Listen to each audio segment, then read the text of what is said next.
antes de empezar esa capacitación vamos a hacer referencia a la trayectoria de la doctora Lourdes Molina.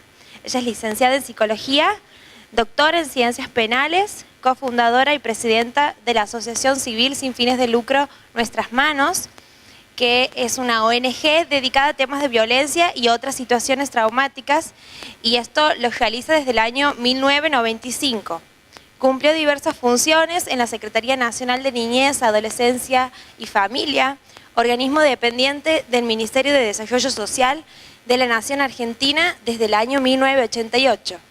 Entre las mismas se destaca que diseñó y condujo en forma ininterrumpida el programa de capacitación y tratamiento de la violencia familiar, maltrato infantil y abuso sexual de la Secretaría Nacional de Niñez, Adolescencia y Familia en diciembre de 1998 hasta septiembre del 2011. Se abocó durante 10 años al trabajo terapéutico con adolescentes implicados en delitos en el marco del Instituto General José de San Martín, dependiente de la Secretaría Nacional de Niñez, Adolescencia y Familia. Se dedica a la investigación de organizaciones coercitivas y vínculos totalitarios en el marco de la elaboración de su tesis doctoral sobre reducción a la servidumbre. Se encuentra comprometida en la capacitación de agentes comunitarios y técnicos de distintos ámbitos sociales.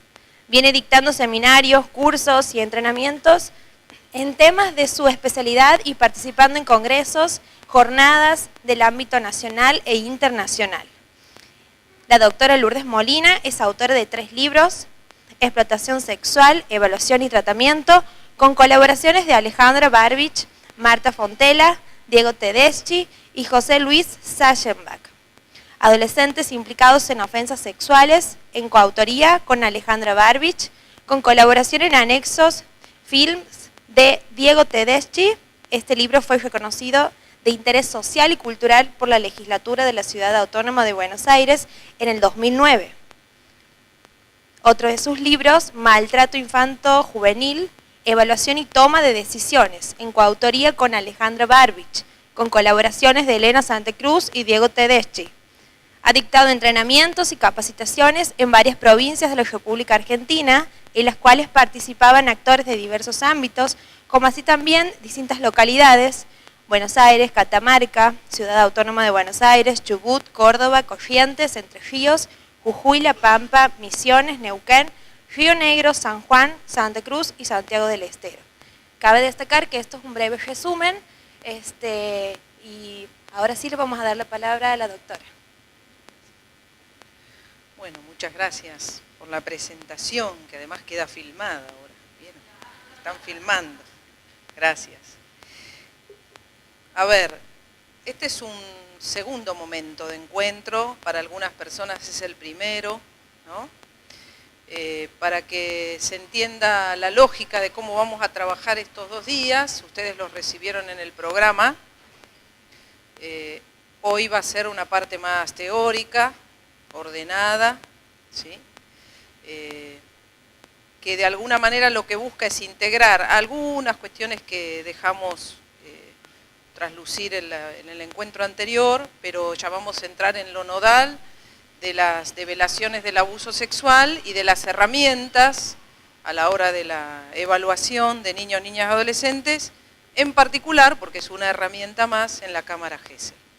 Con lo cual, más allá de la participación que seguimos manteniendo como dinámica, con todas las inquietudes y preguntas que ustedes tengan, quizás yo me voy a tomar al comienzo como un tiempo que les voy a pedir que sostengan la atención y la espera para hacer alguna pregunta, salvo que haya algo que no se entienda, para poder de alguna manera hacerles una introducción al tema, que seguramente ustedes han escuchado, conocen, manejan o no, pero que quisiera por lo menos que se entienda el marco del cual voy a hablar, ¿sí? Después vamos a abrir a preguntas y vamos a seguir problematizando la herramienta de la Cámara GESEL como tal, ¿sí? Voy a introducir un poquito y retomar algunas cuestiones que vimos la vez pasada hacia el final muy rápidamente, porque realmente más allá de, yo después miraba, ¿no? Cuando aterricé el fin de semana más tranquila, y evaluaba de los contenidos que nos habíamos propuesto a lo que pudimos compartir y pude transmitir, quedaron un montón sin dar. No sé cómo se quedaron ustedes, ¿no? Pero yo decía, alguien lo evalúa de afuera y dice, bueno, pero estaba todos estos ejes planteados y cuántos pudimos dar, ¿no? Desde lo teórico específico. Sin embargo, me parece que fue muy valioso a la hora del espacio que se generó para ustedes también transmitir lo que les preocupa, porque en realidad una capacitación tiene que responder a las necesidades de las personas para las cuales está dirigida. Si no, no termina de ser más que una mera transmisión de conocimientos académicos, medio disociado de la realidad que ustedes viven, al punto tal que eso generó un cambio en el programa de estos días, ¿no? Fue tomada algunas cuestiones que se plantearon y se generaron concretamente 2 reuniones, de las cuales ustedes van a participar, si la vieron en el programa, ¿no? Porque parte de las dificultades que surgía era muchas veces esta dificultad en la comunicación, más allá del compromiso y del interés, y medio cierta escisión en las intervenciones de la mirada psicológica y social, ¿no? De la mirada jurídica y de la escucha y la receptividad que puede haber de algunos funcionarios con una formación específicamente jurídica, de aquellos que tenemos una formación más psicológica y social y planteamos ciertas necesidades a la hora de la comprensión.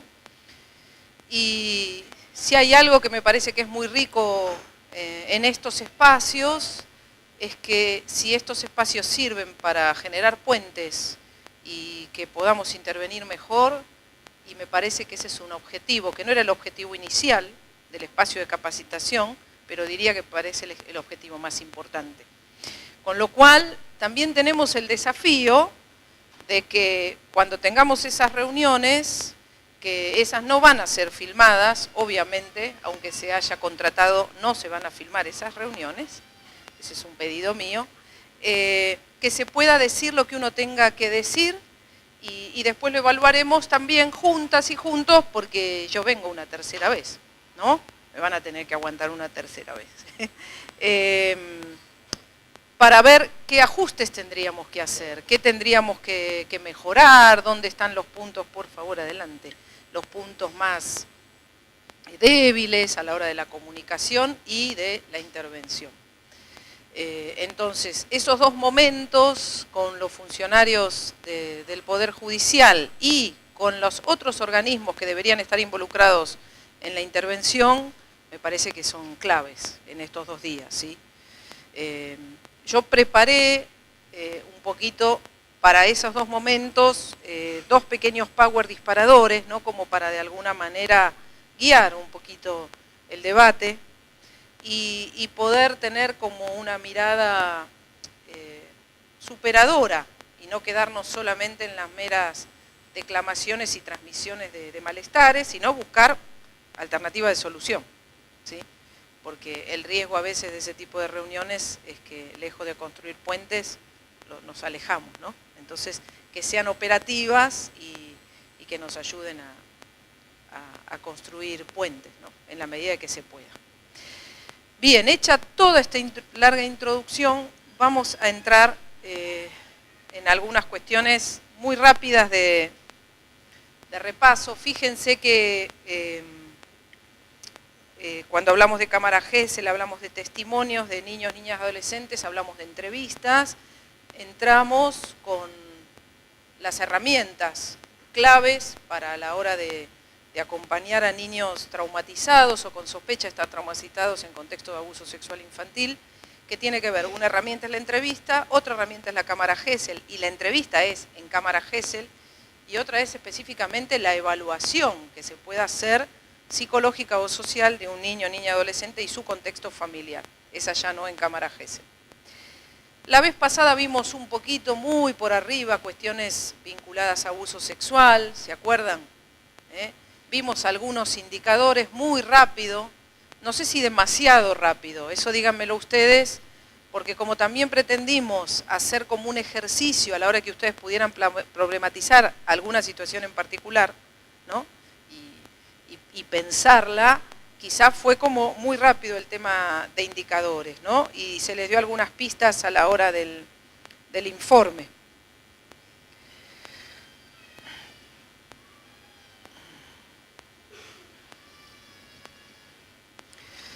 ¿Se acuerdan que planteamos a la hora del abuso sexual y otras formas de maltrato, ciertos factores a tomar en cuenta a la hora de la evaluación, ciertos criterios que hay que tener en cuenta, que trabajamos bastante, bueno, las características y los recursos que uno tiene, ¿sí? Y esta mirada que yo les proponía y les acentuaba, que tiene que ver con una mirada de equipo, ¿no? Que muchas veces los servicios, esto pasa en los distintos ámbitos que estamos, está como muy fragmentada la mirada y la evaluación psicológica de la social, ¿no? Y esto, hablando con alguna y algunos de ustedes, más personalmente esto salía, ¿no? Que a veces quizás hay algunas delegaciones que están más integradas las áreas, las competencias profesionales, y en otras no, ¿no? Y que para mirar y evaluar el abuso sexual como otras formas de maltrato, la mirada complementaria de las dos disciplinas, y en el caso de que tengan la médica también, es sumamente importante, ¿no? Porque ustedes van a ver cuando entremos en evaluaciones testimoniales en Cámara Gesell, que en realidad se puso demasiada carga, demasiada responsabilidad en el resultado de la Cámara Gesell. Y la Cámara Gesell no deja de ser un dispositivo que procura resguardar a un niño, niña o adolescente, pero que en realidad si la entrevista, quien la lleva adelante en contexto de Cámara Gesell, no la lleva de una manera adecuada y bien guiada y sin sesgos, en realidad el vidrio espejado resguarda al niño, niña o adolescente de ver a su supuesto agresor y a otros adultos que participan en el proceso. Pero en realidad, si la entrevista no es llevada de manera adecuada, vuelve a ser victimizante para ese niño, niña, adolescente. Quizás evita una mayor victimización, sin duda, porque no ve a su supuesto agresor y a un montón de adultos que no conoce. Pero en realidad, la gran responsabilidad, y esa herramienta tiene sentido valioso, es de quien está llevando adelante la entrevista. Con lo cual, uno de los puntos claves a considerar es que una Cámara Gesell puede ser nula y servir de muy poco si uno no está entrenado en cómo conducir la entrevista. Ahora bien, por eso es que yo les hacía toda esta introducción en relación sobre todo en abuso sexual infanto-juvenil, si bien se puede utilizar en todas las otras formas de maltrato, porque como hablábamos en el módulo anterior, dentro de la dinámica del abuso sexual, en realidad, si recuerdan, hablábamos del hechizo, hablábamos de captación de la voluntad, hablábamos de seducción, hablábamos de cierto daño que impactaba en el niño, niña o adolescente y podía generar trastornos disociativos, conductas evitativas, ¿no? Una suerte de sintomatología que tenía que ver con que su relato pudiera estar realmente restringido y nos diera poca información. Sabemos, y si no, eso sí lo tenemos como que estudiar en profundidad, que en función de las etapas evolutivas que vamos transitando a lo largo de la vida, cuando un niño o niña de menos de 5 años, ¿no?, tiene y ha sufrido un abuso sexual, su capacidad de transmisión verbal está muy reducida. Por esto es muy importante que esto también no solo lo tengamos por formación, las personas que venimos caminando desde la psicología, de la mirada del trabajo social y de la medicina, sino poder transmitírselo a los abogados, que muchas veces no cuentan con esta herramienta y nos piden que en el contexto de la entrevista, en Cámara Gesell o no, le pidamos al niño que nos detalle con precisión y claridad y ordenado en lo posible dónde le sucedió lo que se sospecha, qué le sucedió, en qué momento, tiempo, ¿sí?, y frecuencia, que es como para que la prueba de manera redondita y sea precisa, nos piden lugar, tiempo, frecuencia y tipo de conducta.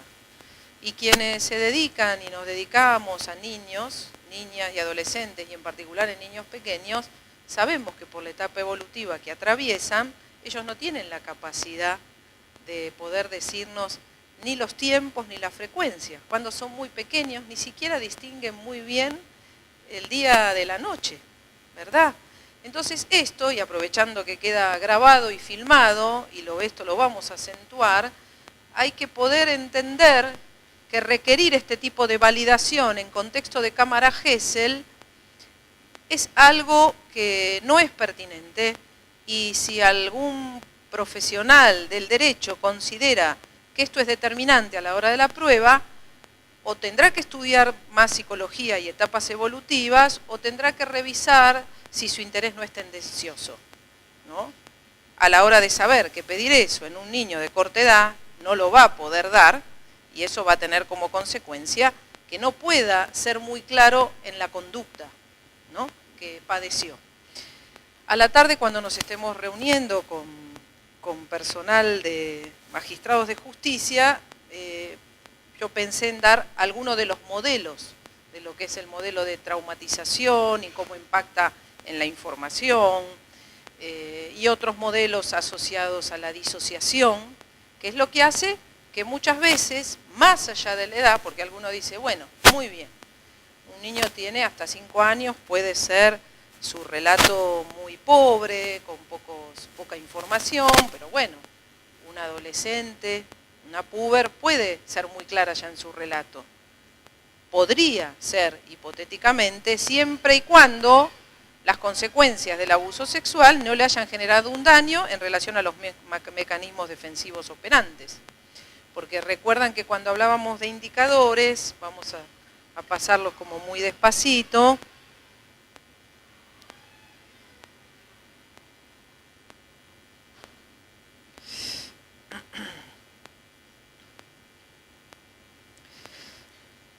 vieron que hablábamos de estos 4, ¿no? ¿Lo recuerdan?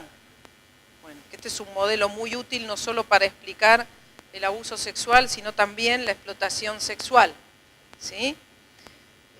En realidad estos efectos son comunes. Ahora, si los desglosamos a cada uno de estos efectos, nosotros vamos a ver en los indicadores que en la sexualización traumática, fíjense, tiene impacto en la confusión acerca de la propia identidad sexual, confusión acerca de cómo interactuar, aversión al contacto íntimo, y también se puede acentuar la inversa, ¿no? Puede haber una aversión, pero puede haber una conducta promiscua o un inicio en la prostitución, ¿no? Ven como los extremos, que esto hay que explicarlo, ¿no? Y que se pueda entender, y que ahí tiene que ver con el impacto y las consecuencias o las secuelas que genera en cada una de las personas, que es diferente.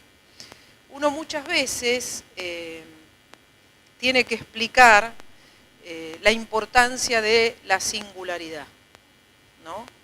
Y de que los seres humanos no nos pueden ubicar en cajas, ¿no?, o en estructuras, ¿no?, determinadas. Cada vez más se habla de transdiagnósticos. Entonces, esto hay que explicarlo, porque si no también muchas veces a quienes nos toca testificar en algunas causas, en los juicios orales, quizás nuestros informes pueden consignar estos indicadores, pero a la hora de la testimonial es bueno ejemplificarlos, ¿no?, y aclararlos, porque si no, eso se recorta, y a la hora del recorte se utiliza tendenciosamente. Y esto hace que muchas veces los fallos y la ponderación de la pena no contempla, acá sobre todo pensando a quienes está dirigida esta capacitación, no contempla y no introduce estas variables a nivel psicológico y social. Pasa, sentate que te vas a quedar parada ahí, si no. Entonces, fíjense, teníamos sexualización traumática y desglosamos los indicadores.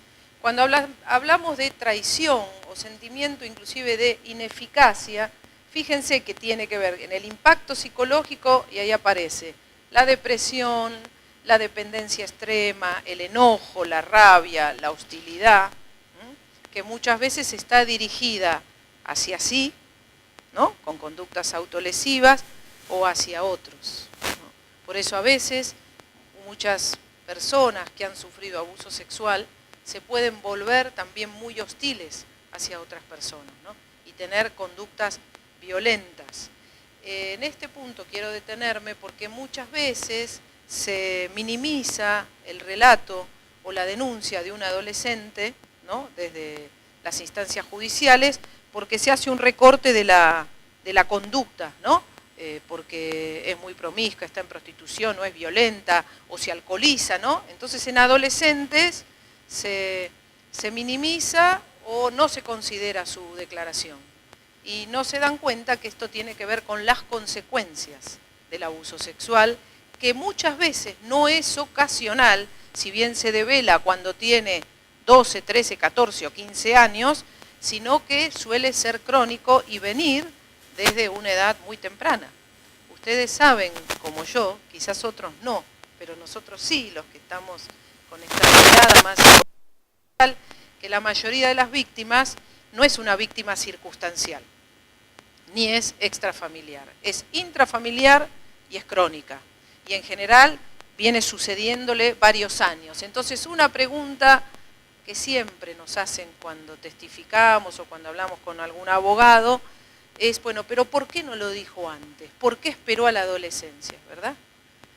Y el planteo, y seguro esperó porque ahora quiere tener su noviecito, porque no la dejan salir, porque quiere hacer su vida, y esto solamente ya sirve para poner en duda el relato de ese adolescente, ¿no? Y mirá, porque quiere involucrarse y hacer lo que quiere, o quiere salir a consumir, o quiere ir a los bailes, y en realidad uno tiene que tener la inteligencia de explicarles con bastante paciencia, ¿no? y pedir que se tomen un tiempo, que esto tiene que ver con las secuelas del abuso sexual. Y que en adolescentes se acentúan en general cuando se da la develación este tipo de sintomatología. Así que cuando en niños pequeños se da otra. Esto hay que acentuarlo mucho, enmarcarlo en el contexto. Después cuando veamos un poquito de cámara Gesell lo vamos a ver, ¿no? Nunca la evaluación, y ustedes me van a decir, Lourdes, obvio, pero no está de más acentuarlo, nunca la evaluación es fuera de un contexto, siempre es en un contexto. Y esto quizás se lo digo sobre todo a mis colegas y colegas del campo PSI, más allá de la formación y del marco teórico al cual prioritariamente nos referenciamos. Es muy importante que en nuestra evaluación psicológica contemplemos en profundidad el contexto. Y de allí que para mí es absolutamente importante y necesario contar con una evaluación social profunda. Es decir, si el fiscal o el juez no la ha pedido, hay que tratar, que es lo que yo voy a tratar también, de persuadir y de insistir que esta evaluación sea requerida. Y que cuando así lo planteamos, planteemos una evaluación social en territorio, en terreno, ¿sí? Y esto me lo pueden cuestionar algunos y después lo podemos debatir, y profunda. Y alguno dirá, y una evaluación social no puede no ser profunda, podrá alguno decir, ¿no? Lo que quiero decir con esto es que no es una simple entrevista en domicilio, ¿no? Y esto ya que va a quedar grabado, vamos a aprovecharlo, que cuando se piden, los funcionarios no pidan visita domiciliaria, porque nosotros no visitamos a nadie. Nosotros hacemos entrevistas en domicilio, y esto es muy importante, ¿no? Y que para esto hay que dar tiempo, y no es solo ir una vez, ¿no? Quizás eso requiera ir varias veces, ¿no? Y considerar que hay que pedir varias áreas a evaluar y que eso requiere varias entrevistas, más allá de todas las limitaciones y los recursos que a veces uno no tiene, ¿no? O son escasos, sobre todo por la distancia. Entonces, vuelvo para no irme. Todos los indicadores que tienen que ver con las secuelas se deben leer en un contexto y debemos explicarlos en ese contexto y ponderarlos en función de la etapa evolutiva que la persona que estamos evaluando esté transitando. Fíjense, ahora cuando vayamos a ver las psicológicas específicamente asociadas a la estigmatización, que así como en la anterior, en la traición, veíamos enojo, hostilidad y que puede haber una conducta agresiva hacia otros en algunas personas, asociado a la estigmatización, a los sentimientos de ineficacia, a la inseguridad, aparecen muchos, que hoy se ve, las conductas parasuicidas en adolescentes, que a veces se llegan a consumar en suicidios. La conducta parasuicida, sabemos todas y todos aquí, que tiene que ver con muchas veces este llamado de atención y esto de escúchenme, que muchas veces aparece asociado a trastornos de personalidad en adolescentes, de lo que se llama trastorno límite o trastorno borderline o desregulación emocional. Estas conductas o intentos de suicidio deben ser ponderados y también entendidos en función de un llamado de atención y de una búsqueda de alivio a un sufrimiento muy profundo asociado al trauma del abuso sexual. Ahora, muchas veces hay personas que a la hora de la evaluación nos preguntan, bueno, pero estos intentos pueden tener que ver también con otras problemáticas. Sí, por eso no debe ser leído un indicador o un síntoma uno por sí solo, ¿no? Debe de vuelta ser leído en un contexto y en general no se da un solo síntoma, ¿no? O un solo indicador, se dan varios, por eso hay que combinarlos. Las otras veces compartiendo un encuentro de formación en un modelo que trabajamos con el equipo, que es el modelo de DBT, que prioritariamente es un modelo que trabaja con trastorno límite o de regulación emocional, se planteaba a nivel internacional, porque estábamos varios referentes de Latinoamérica y vino la fundadora del modelo, Marcia Linehan, al país con todo su equipo, y vimos DBT en adolescentes, que casi el 60% de las personas que padecían trastorno borde o límite habían sufrido alguna violencia y en su mayoría abuso sexual. Entonces, esto es una alerta a tener presente, que la visibilización hoy día del abuso sexual y en alguna de las provincias de nuestro país sobre todo, y la incidencia es muy alta, mucho más alta de la que quizás nosotros quisiéramos ver, ¿no? Ahí esto de los monitos que la otra vez les decía, ¿no? Cuidado que no vemos, ¿no? Porque es cierto, es tan fuerte el impacto de pensar que de la población que padece trastorno límite, un 60% ha sufrido una violencia grave y en la mayoría es violencia sexual, es muy fuerte, ¿no? Porque nos involucra, y si yo preguntara cuánto de ese 60% en realidad pudo avanzar en una denuncia y pudo buscar una protección a nivel legal y pudo de alguna manera frenar a su agresor, es muy bajo ese índice de denuncia. Porque a su vez tiene que ver con que no nos ven muchas veces a los funcionarios del Poder Judicial ni a la justicia como un recurso posible que pueda brindar algún alivio. Digo, esto también hay que poder pensarlo y reflexionarlo, ¿no? Bueno, fíjense, para volver un poquito en esto del impacto psicológico, sentimientos de culpa, vergüenza, baja autoestima, aislamiento, abusos de droga y alcohol, automutilación e intentos de suicidio, ¿no? En la casuística que ustedes tienen en el territorio, díganme de las víctimas de abuso sexual, sobre todo en la adolescencia, ¿no?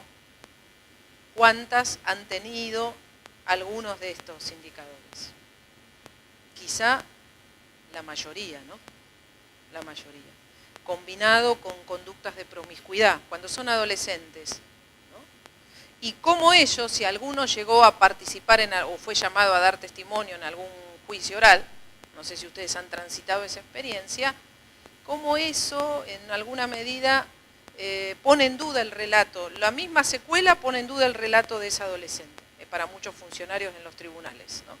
Y esto lo tenemos que explicar y esto lo tenemos que consignar de vuelta en los informes. Cuando hablamos de sentimiento de ineficacia, la vez pasada lo vimos muy por encima, fíjense que aquí lo tienen como más florido, ansiedad, temores, percepción de sí mismo como víctima, necesidad de control, identificación con el agresor. Acá después me voy a detener un poquito, ¿sí? porque, bueno, me voy a detener después, porque si no me voy a ir con el tema de agresores y no quiero apartarme de que puedan ver el daño en relación a las víctimas o sobrevivientes. Pesadillas, terrores nocturnos, fobias, de ahí se asocia muchas veces al aislamiento, a la no integración a grupos, vieron que es muy frecuente en las y los adolescentes. En niños pequeños no se da tanto, pero sí se dan los miedos, o si el abuso sexual se da sobre todo en el ámbito escolar o en un ámbito institucional, no quiere integrarse a las actividades del jardín o de la escuela. Quejas somáticas, hay mucho impacto a nivel físico y muchas veces se ven a nivel físico trastornos de piel.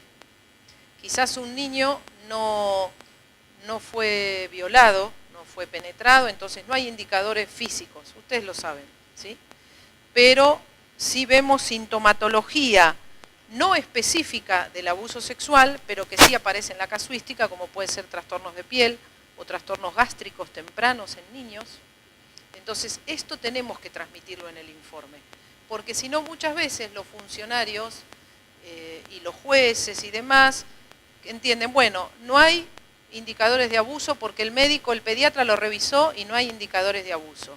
No hay indicadores de abuso en la forma de penetración, que sabemos que en niños pequeños es la menos frecuente.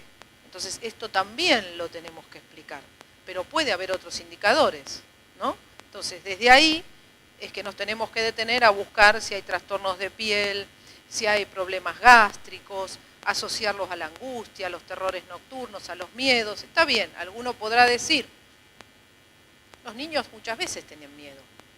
Tengo pacientitos pequeños que sus padres consultan por terrores nocturnos y no hay elementos asociados al abuso, porque también, ¿se acuerdan que lo veíamos la vez pasada? Cuidado con los diagnósticos por exceso, ¿no? Cuidado con los sesgos donde recortamos alguna de estas manifestaciones que pueden obedecer a un montón de otras situaciones y ya las asociamos a una violencia o a un abuso. Que cuidemos no caer en esto es muy importante, pero cuidado, y esto sobre todo para cuando uno de vuelta lo tiene que explicar, tenemos que relacionar estos miedos, esas ansiedades, estos terrores nocturnos, además con otros patrones. Depresión, disociación y trastornos del sueño y de alimentación, que muchas veces son frecuentes en niños pequeños también. ¿Vieron? A los niños les cuesta dormir muchas veces. Y incorporar el hábito y la rutina a un sueño, los que han sido mamás y papás saben, ¿no? Los primeros años muchas veces cómo cuesta, o incorporar el hábito de la alimentación. Bueno, cuando hablamos de estos síntomas en relación a abuso sexual, hablamos de cuadros mucho más profundos, ¿no? Niños en general con cuadros que pudieran ser hasta cercanos a una anorexia.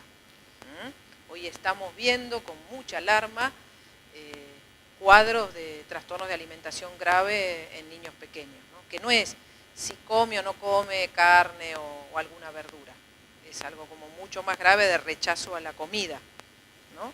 Porque lo asocia con algo que le puede caer mal y con trastornos gástricos muy profundos. Hoy se ven cuadros psicosomáticos en niños muy tempranos, ¿no? Y uno tiene que poder preguntarse sobre ello también. Y trastornos de sueño vinculados al terror o miedo a cerrar los ojos o a dormir con la luz apagada, porque a veces puede haber pasado que el abuso sexual se dio en un contexto de oscuridad. Entonces, esto hay que ver cómo lo pregunto, que eso después lo que vamos a ver, cómo lo hacemos eso en una cámara o en una evaluación. Esto de convertirse en ofensor, conductas delictivas o identificación con el agresor es uno de los puntos más delicados a la hora de poder explicar en relación al daño en la agresión sexual. Porque esto en general la gente lo pregunta, yo creo que la otra vez algo compartí, cuando los padres y madres vienen con un niño que fue abusado y si fue varón, lo primero que preguntan es si le va a afectar en el desarrollo de su sexualidad, si fue varón, si va a ser homosexual. Si el abuso es de la mujer, no van a preguntar si le va a tener otro tipo de alteración, ¿no? Si va a ser lesbiana u otra inclinación sexual, sino que en el varón preguntan si va a ser homosexual o si se va a transformar en un agresor sexual. Fíjense el sesgo que tenemos en relación al género. En la mujer eso no lo preguntan, si se va a transformar en una agresora sexual o si va a iniciar un camino sexual poco convencional, dicho en términos cuidadosos. Entonces, aquí hay que pensar qué nos pasa en relación a la cultura, ¿no? Y a cómo asociamos ciertos patrones de abuso sexual, porque si la mayoría de las personas abusadas son mujeres, en realidad tendría que haber habido, ¿no?, más agresoras sexuales mujeres de las que hay pocas, pero las hay. Sin embargo, la conducta sexual de tipo agresiva es un patrón que se ve que hay más riesgo que se despliegue en varones. ¿Por qué? Porque la casuística nos muestra que los varones que fueron estudiados y que claramente fueron y cometieron agresiones sexuales, muchos de ellos han sufrido abuso sexual u otras violencias. Entonces de allí viene esa pregunta. Pero en realidad el recorte que hay que hacer es que de la muestra de la gran cantidad de varones que han sufrido abuso, es mínimo el porcentaje de los varones que agreden. Pero lo hay. Entonces desde allí es que se vio en la casuística que puede haber un riesgo de identificación con el agresor y desde allí desplegar algún patrón violento más allá de si esa violencia es sexual o no.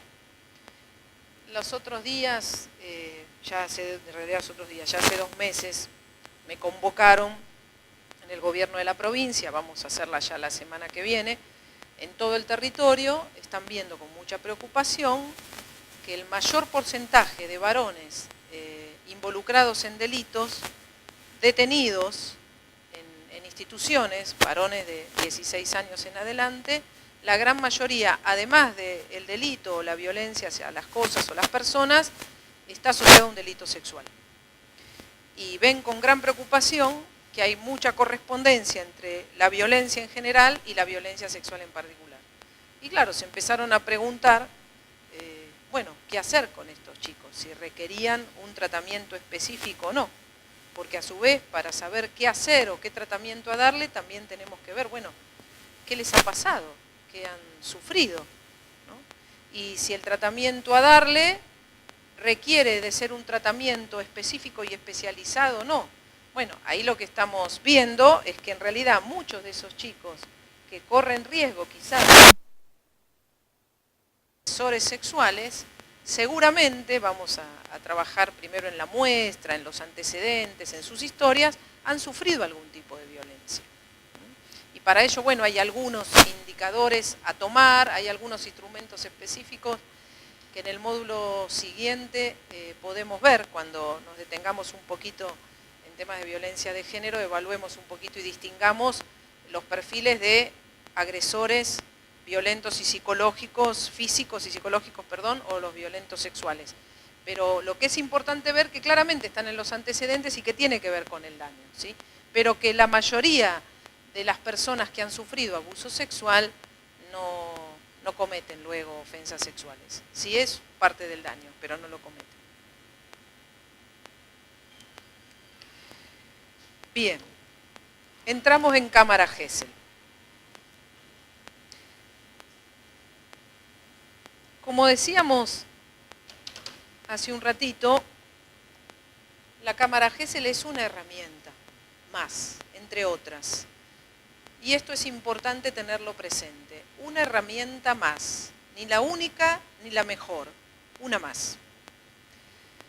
Una más que se venía utilizando en el campo de la clínica, en el campo de la formación de profesionales, en el campo sobre todo del modelo ecológico sistémico, donde se partía de la importancia de poder ayudar a sistemas familiares, de grupo, a reflexionar sobre algunas dificultades a la hora de la interacción. Entonces, como se partía también de esa concepción y de que del otro lado de la cámara, más allá que el terapeuta que estuviera interviniendo en la sesión, hubiera otros referentes que pudieran aportar, este dispositivo surge no como una herramienta para la instancia judicial, sino como para los abordajes clínicos y sociales, ¿sí? Viene desde allí. En el 2003 se plantea la incorporación en el Código Procesal Penal de Nación, la utilización de esta herramienta. que como ustedes saben se conoce como la ley Rosansky, porque fue Carlos Rosansky, el juez penal federal después, quien la propuso, ¿no? Algo tan sencillo que se pudiera poner a disposición para la toma de declaraciones, y se planteó inicialmente para niños y adolescentes de hasta 16 años. En realidad también se utiliza para sobrevivientes o sospecha de víctimas de explotación sexual y de trata de personas, porque lo que se buscó fue acentuar la condición de vulnerabilidad, que requería un cuidado especial. Fíjense, y esto es muy importante, no sé si aquí en Santiago ha pasado, en otras provincias de Argentina sí, hasta no hace mucho, que de golpe a las personas o a los familiares de las supuestas víctimas se les planteaba que, bueno, mirá, como no, para la testimonial, ¿no? Como no hay turno para cámara GESEL hasta dentro de 4 o 6 meses, quizás podemos hacer la declaración sin cámara GESEL, ¿no? Se los quería como de alguna manera apurar para agilizar el trámite de las testimonial y que este trámite pase pronto, y la persona quizás ignorando que en realidad es un derecho que le compete y que el Estado en sus distintos poderes tiene que garantizarle esta herramienta lo antes posible, quizás la persona accedía, y tuvimos casos que en la provincia de Buenos Aires accedieron, ¿no? Y que en realidad el resultado de esa entrevista de evaluación fue absolutamente negativo en función de la criatura a la cual se le llevó adelante esa evaluación. No sé si aquí esto ha sucedido, si no ha sucedido, bendito sea que así sea, y quizás aquí lo que hay que priorizar, más que el tiempo en el cual se tiene el recurso, es el tiempo de la supuesta víctima, ¿no? Y las condiciones en las cuales se encuentra para poder responder a esa entrevista. Entonces, fíjense que yo esto cuando les preparaba la diapositiva, y es muy importante esto tenerlo en cuenta, no pueden en ningún caso ser interrogados en forma directa por el tribunal o las partes. Siempre es profesional de la psicología con herramientas y formación específica en la etapa evolutiva que va a entrevistar. Y ahí entramos en un problema, porque yo sé que aquí muchas veces, por la falta de profesionales que se postulan para los cargos, ¿no? A veces no se tiene la formación específica en niños y niñas. En adolescentes también, pero en niños y niñas es más preocupante. Porque nosotros sabemos, cada uno sabe los recursos y las personales que tiene a la hora de entrevistar a una persona, ¿no? Y entrevistar a una adulta o un adulto, si bien es una experticia la entrevista, pero no es que requiere de un conocimiento específico de la etapa evolutiva del adulto, porque salvo que la o el adulto tenga una capacidad diferente en relación a su posibilidad de expresión, en realidad, bueno, podemos establecer un diálogo, ¿no? Sin mayores dificultades. Ahora bien, en un niño o niña hay algo de la expresión que tienen que yo tengo que tener un entrenamiento en lo mismo, más allá si hice o no un posgrado específico. Tengo que tener estudios y experiencia de intervención con niños. Y además, no solo eso, sino que te lo tengo que transmitir a los funcionarios a quienes les voy a remitir el informe o la copia de la filmación de la cámara GESEL. Porque si no, el problema no es que el niño habló, no habló o cómo se expresó, sino el problema soy yo, que no generé el ámbito para que ese niño se pudiera expresar, si es que ese niño se va a poder expresar. Vuelvo. No solo es la formación, la experiencia y el entrenamiento que tengo en una entrevista con niños y niñas, sino es también poder ver y transmitir que quizás ese niño no se va a poder expresar de la manera que la investigación penal requiere. Por esto que hablábamos de la etapa evolutiva que está transitando, y más allá de eso, de los recursos que tenga ese niño o niña en particular, porque si no, es un recorte muy particular que uno diga, todos los niños de 5 años tienen semejantes características. Y en realidad es como si nosotros acá, más o menos, todos los que estamos acá, que más o menos estamos en una etapa evolutiva similar, tenemos las mismas características. Tenemos la misma capacidad de expresión, de asertividad, del manejo de nuestros miedos, de nuestras angustias, de nuestras fobias si las tenemos. Y no es así. Y eso hay que transmitirlo. Ni que hablar, y mucho más, en niños en los cuales sospechamos que han sufrido alguna violencia. En particular, la violencia sexual. Porque además, como hablábamos la vez pasada, la violencia sexual, en el caso de que se dé, no se da sola. En general, en el contexto en el cual se da la violencia sexual, se da también con otras formas de violencia, ¿no? Porque se da en un contexto que muchas veces es violento y porque hay una etapa previa de seducción, de captación, de lo que decíamos en el encuentro anterior, de hechizo. ¿Qué es lo que hace que muchas veces, además de la limitación que pueda tener de expresión verbal o de juego un niño o niña, si se ha dado la captación o la seducción que es engañosa, quizás el niño o la niña, esto igual se ve más en adolescentes, no tanto en niños pequeños, no quiere hablar, ¿no? Porque va a proteger a su agresor, lo va a cuidar. Y lo va a cuidar más allá de si su agresor es su papá, o su abuelo, o su tío, o su profe, ¿no? Porque en la mayoría de los casos es alguien que quiere y que tiene un vínculo, eso lo sabemos, la mayoría de nosotros. Lo que pasa es que eso hay que transmitirlo, porque muchas veces hay gente que piensa, bueno, pero si sufrió una violencia y la está sufriendo por los síntomas que vemos, o porque tiene angustia, tiene miedo, ¿cómo no va a hablar? Y porque lo puede estar protegiendo. Porque más allá de que sufre y le duele lo que le ha pasado, o lo pone triste en términos de los niños y niñas, quiere a esa persona, porque es su papá, o porque es su abuelo, porque es alguien que quiere. Y los niños, muchas veces, no siempre, registran que hay algo, aunque no lo puedan decir muy claro, que hay algo como que en términos de ellos como que no está muy bien, hay algo que no me gusta, ¿no? Pero no lo pueden como ordenar en su cabecita para expresarlo, porque hay como dos momentos, tres en realidad. Uno es el impacto de la situación en ese niño, la emoción que le genera a nivel emocional, psicológico, el impacto físico que tiene que ver con la sensación, hay algo que no me gusta, pero que quizás la sensación física por la estimulación erógena es placentera, pero también puede haber un registro de que eso no está bien. Entonces, en la cabeza de un niño, y esto más allá de explicárselo a ustedes, se lo estoy explicando a la cámara, es como que se genera un estado confusional tan profundo, de tan alto voltaje, que para sobrevivir muchas veces tiene que tomar distancia. Y nosotros vieron que hablamos de la evitación, ¿no? Que a veces se configura en un mecanismo defensivo como la negación, o a veces mucho más profunda y patológica en muchos casos como la disociación.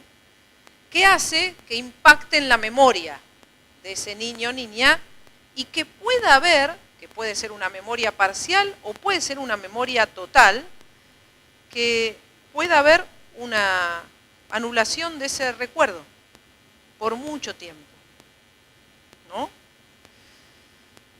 Al punto tal, que esto también muchas veces me ha pasado en algunas causas que he tenido que declarar, que dicen, bueno, pero ¿cómo puede ser que de golpe a los 15 años trae el recuerdo, ¿no? O una joven que le pasó a los 12, una situación que acompaño, que le pasó a los 12 y lo trae ahora en el recuerdo a los 25 años. ¿Qué activó ese recuerdo? ¿Qué lo disparó? ¿Qué lo despertó? Algo del contexto, ¿no? ¿Qué puede haber sido? Y ahí tenemos que indagar. El problema es que aquellas personas que acompañamos estos procesos, que tenemos una mirada clínica, no me aparto que aquí estamos con la mirada forense, ¿no? Pero quiero explicarlo desde la mirada clínica y cómo después lo transmitimos en un expediente. Decimos, bueno, a ver, ¿qué le pasó a esta persona en este contexto que le trajo este recuerdo? ¿No? ¿Qué pasó en su sistema familiar? ¿Qué, una crisis de pareja? ¿Un problema en la relación sexual? Y hay algo de lo que pasó que se lo puede haber disparado, abre la puerta.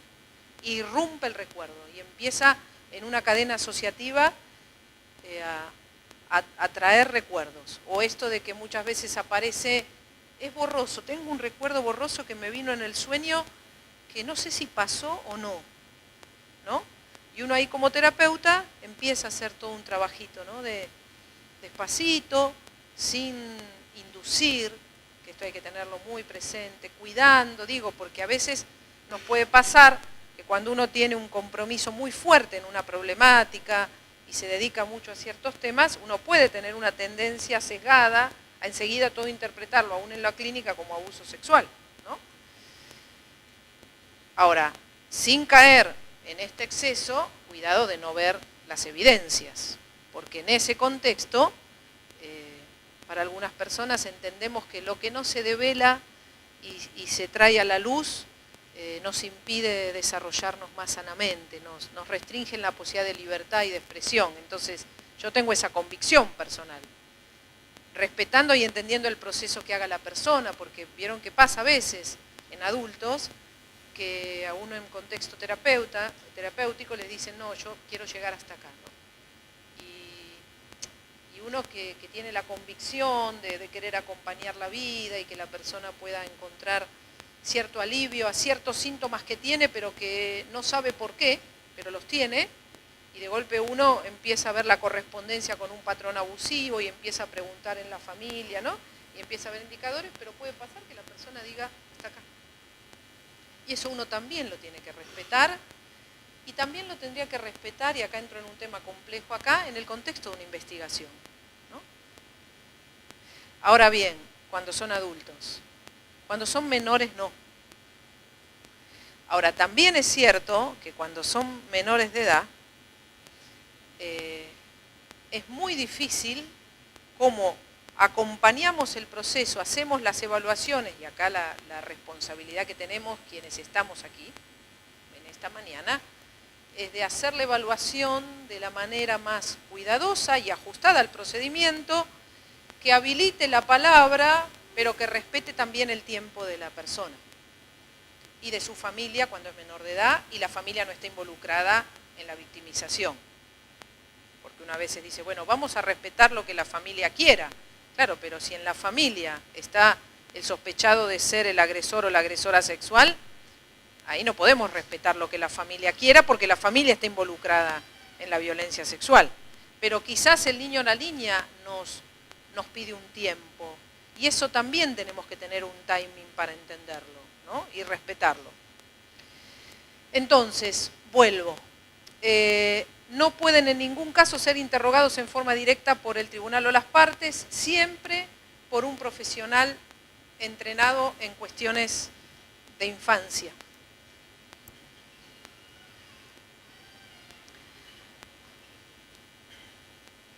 Cuando hablamos de condiciones para la declaración de niños, niñas, adolescentes, fíjense, en realidad esta la puntué hoy a la mañana, ¿no? Porque decía, en ningún lugar dicen cuáles son las condiciones. Vieron que no hay condiciones. ¿Cuándo es los criterios evolutivos y las condiciones especiales? No aparecen en el código. Se establece, se pone la herramienta. Se plantea, hay que tomarla lo antes posible, la cámara Gesell. ¿Quién dice eso? ¿Dónde lo dice en el código? Entonces acá, que esto sí yo después lo voy a trabajar a la tarde más profundamente, uno dice, ¿cuándo es el momento más adecuado? ¿En función de quién? ¿De la investigación del proceso o de la supuesta víctima? ¿Dónde hacemos el foco? Y ahí tenemos una responsabilidad muy, muy grande quienes estamos en esta sala. Que somos quienes tenemos, aunque a veces no nos escuchen, que señalar el momento más adecuado de ese niño, niña y adolescente. Y ahí también tenemos que tener flexibilidad a veces cuando alguien nos pueda decir de otro ámbito, bueno, pero necesitamos ya la prueba porque se nos cae la investigación, se nos cae la causa, ¿no? Que a veces, no sé si han escuchado esos argumentos, pero yo los he escuchado, ¿no? O a veces pasa, no, porque el padre o la madre, cuando son casos donde el abuso sexual es extrafamiliar, quiere que ya, que el niño está hablando porque está hablando en la casa y quieren que hable ya en la cámara, ¿no? Y entonces ahí quizás uno le piden la evaluación, esa pequeña entrevista previa, ¿vieron? ¿Ustedes la hacen, esa previa? Para ver si el niño está en condiciones, porque ¿qué nos piden? Díganos si está en condiciones. Viéndolo una vez, ¿no? O hacen la evaluación psicológica antes de la cámara, o es solo una vez. Bien. No, pues después, hoy pensaba, digo, ¿la harán antes o después? Nosotros la hacemos después, ¿no? Se hace una pequeña entrevista y uno como si tuviera esos superhéroes con mirada mágica tiene que decir si está en condiciones o no, ¿no? Y en el pasillo. ¿Y qué daría las condiciones? Porque uno podría decir, el niño quiere entrar, no quiere entrar. Un niño pequeño, vuelvo, hago foco en los niños pequeños porque en los adolescentes el estar para una cámara es más sencillo de poder precisarlo, si está o no para una cámara Gesell, ¿verdad? Porque uno puede evaluarlo con más claridad, porque pone más en juego la palabra. El niño o la niña, no sé la vivencia de ustedes, se le agarra al adulto con la cual está y quiere entrar con la o el adulto. Primera dificultad, no puede entrar con él o la adulta. A veces se acepta, ¿vieron? Por condiciones especiales.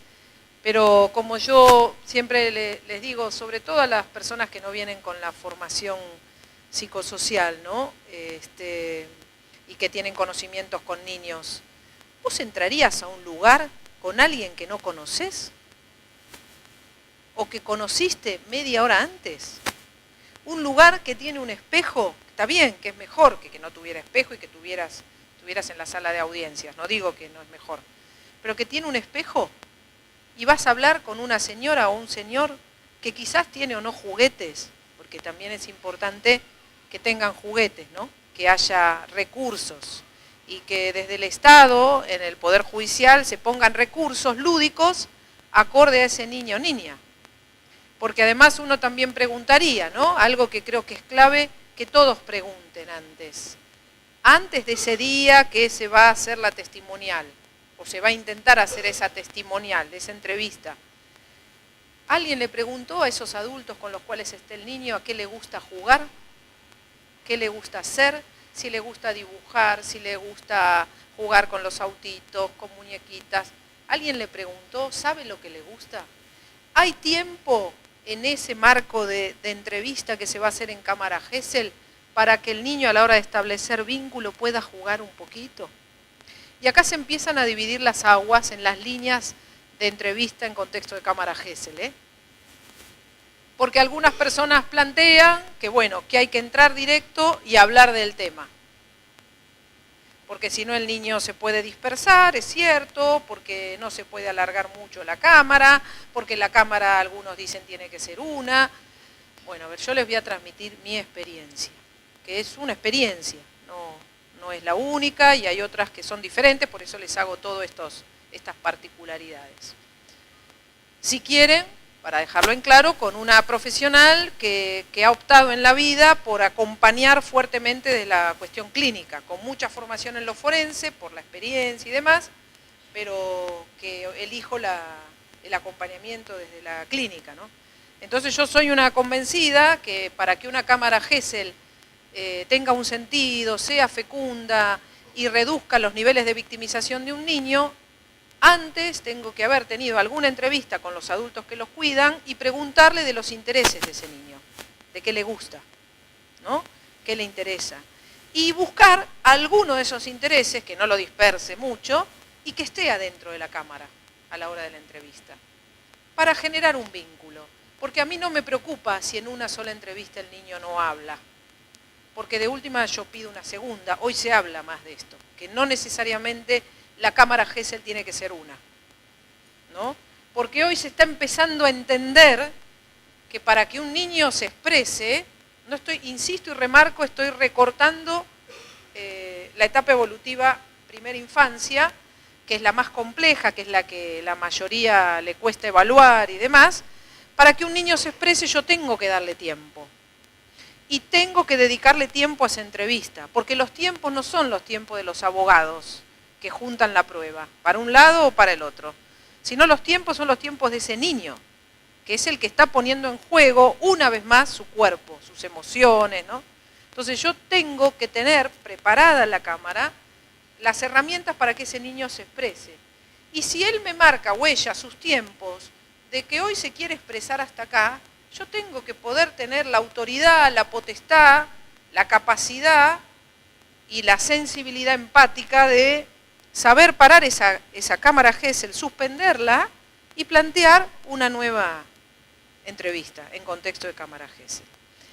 Esto es muy complejo y yo sé que hoy esto a la tarde va a dar como mucho debate y así lo vamos a hacer, mucho debate, yo lo sé, por eso lo dejo grabado, porque a la tarde no vamos a grabar. Lo dejo grabado porque son cuestiones que se tienen que reflexionar y también, ojo, cuidado, y a mí me sirve aquí mucho la formación penal que tengo. Es un timing el cual tenemos que caminar, ¿sí? Porque esta prueba va en contexto de un expediente, de un proceso que quizás uno no ha tenido tiempo de seguir, de leer, de conocer, y a veces hacer determinadas intervenciones sin ver el impacto que pueda tener en el expediente, en la investigación, es cierto que puede facilitarle la prueba a la parte imputada. Entonces, esto también tienen que ver cómo lo ponderan. Porque cuando uno actúa en el campo forense, algo con lo cual arrancamos la vez pasada, ¿no? Uno se pregunta por qué está donde está, ¿no? Y por qué elige uno seguir estando, o no, o me quedo hasta que me salga algo mejor, ¿no? Pero, ¿por qué elijo seguir estando? ¿Y cuál es el sentido de mi intervención? ¿No? ¿Por qué estoy? ¿Qué busco? Y desde ahí, y esto la otra vez salió bastante, ¿no? Cómo yo me logro motivar para seguir en el lugar donde estoy, haciendo que mis intervenciones sean lo más cuidadosas para quienes están sufriendo la violencia que estén sufriendo. Aquí recortamos abuso sexual, pero y en niños. La violencia que estén sufriendo, bueno, cómo yo lo acompaño de la mejor manera posible y reduzco el daño.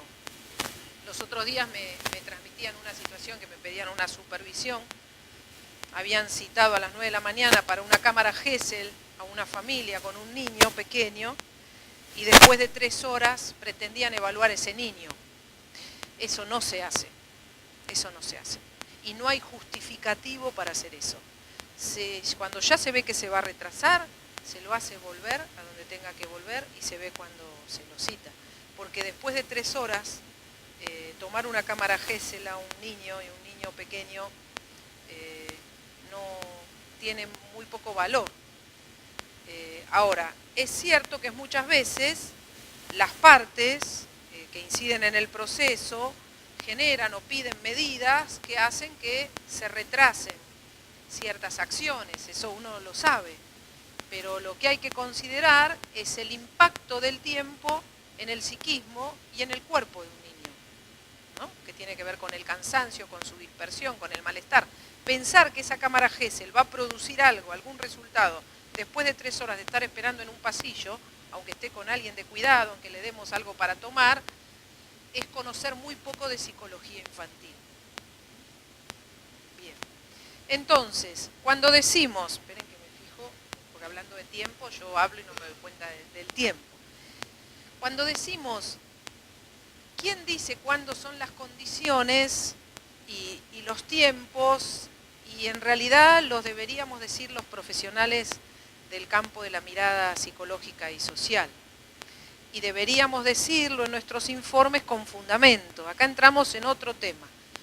Cuando uno va a hacer una evaluación, o cuando uno le piden la intervención, si uno ha tenido el tiempo para leer la causa. ¿No? a veces ese tiempo uno lo tiene y a veces no lo tiene. O a veces uno tendría el tiempo y no le dan los antecedentes. Entonces ahí también está más complicado. Es muy importante, acá algunos también dicen y se dividen las aguas, poder leer los antecedentes, poder tener la mayor información posible de la denuncia, de en qué contexto se da la denuncia. Si pudiéramos antes de la Cámara GESEL tener la evaluación social en terreno, sería fantástico. ¿Se da eso o no? No se da. Bueno, la evaluación social en terreno debería, perdón que les tire tanto trabajo a los trabajadores sociales, no me van a querer ver más acá. La evaluación social en terreno sería fantástica que fuera antes. Para mí hay un tiempo previo y hay una información que arroja un conocimiento del sistema familiar, la evaluación social, y que sea previa, porque nos va a aportar algo de la dinámica, de la interacción de esa familia, que es una información muy valiosa a la hora de una entrevista. Cuando a mí me piden una supervisión de algún caso de cierta complejidad, siempre pido todas las evaluaciones sociales, psicológicas y psiquiátricas que haya. No pido la psicológica y psiquiátrica, pido las sociales. El problema es que muchas veces me encuentro que no hay evaluaciones sociales.